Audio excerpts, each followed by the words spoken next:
Cheers and welcome to Bitter Reality Brewing. Yes, it's the Shadow and Cream Irish Stout from the Pinter. That's right. And I'm gonna show you me adding this little hopper, which has some really, really cool flavor to it. And don't forget, it's a limited edition, comes with some cool glasses. That's right. And these are full pint glasses. I measured them. They're a full pint, 16-ounce Imperial. So yeah. And when you add this, it is like an extremely creamy, almost like a Irish cream liqueur to me. That's what I got a little taste of it, and wow, yeah, that's brilliant. So let's go ahead and let's pour a pint. But before I do, I'm gonna cut over, show you me adding that, and then we'll cut right back.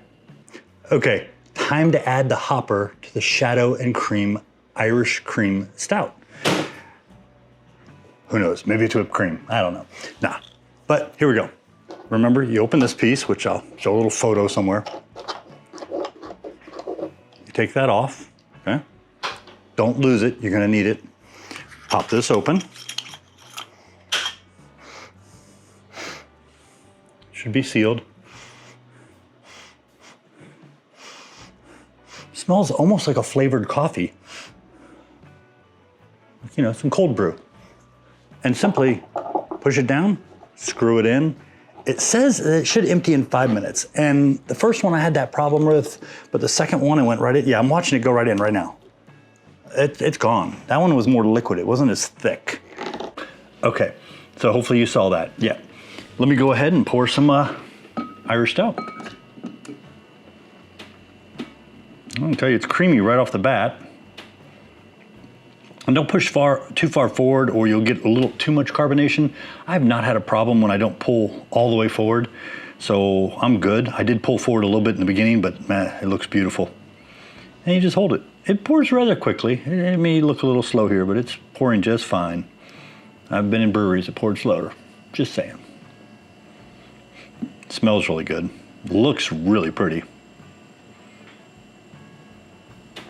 And there goes that last little pour that we always get in a couple drips. Yep, okay. Can't shake it out, you know what I'm saying? Okay, so here we go. Yeah, looks very, very pretty. And I'll give you the other side.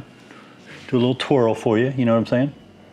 So, it's got a nice smell to it.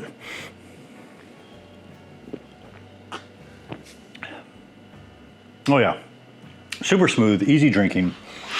I will say, I only left this on for 10 minutes and I had some leakage out of the back, so I don't think all of it went in. I would just put it on here. If you can stand it up in the fridge, do so for a day and then pull it off, or at least leave it for a few hours. That way you know it gets all the way in there, and screw it all the way in. But yeah, another huge success for the Pinter, and I'm gonna go enjoy this beer with a pizza. I know you're thinking I was gonna say a Reuben. I'm definitely craving one. But we're gonna go have a pizza.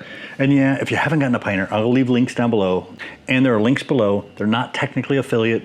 Yes, they do send me stuff, and yes, they do track things, but they give you a nice discount. And you can pick one of these up, enjoy yourself. Even if you're a hardcore brewer, it's just fun, it's easy. I've not had any lack of fun brewing on the Pinter. It was just simple, and the beer has always been really good.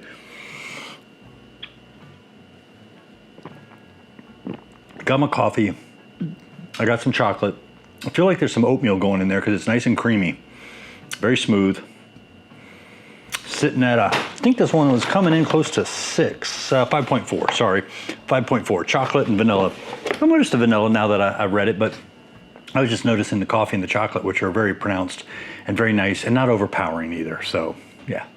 Cheers, appreciate you. Show a little love, like, subscribe. Trying for 10K this year. I think we're on track. We just need to keep pushing. Definitely appreciate the support. Cheers. And happy St. Paddy's Day.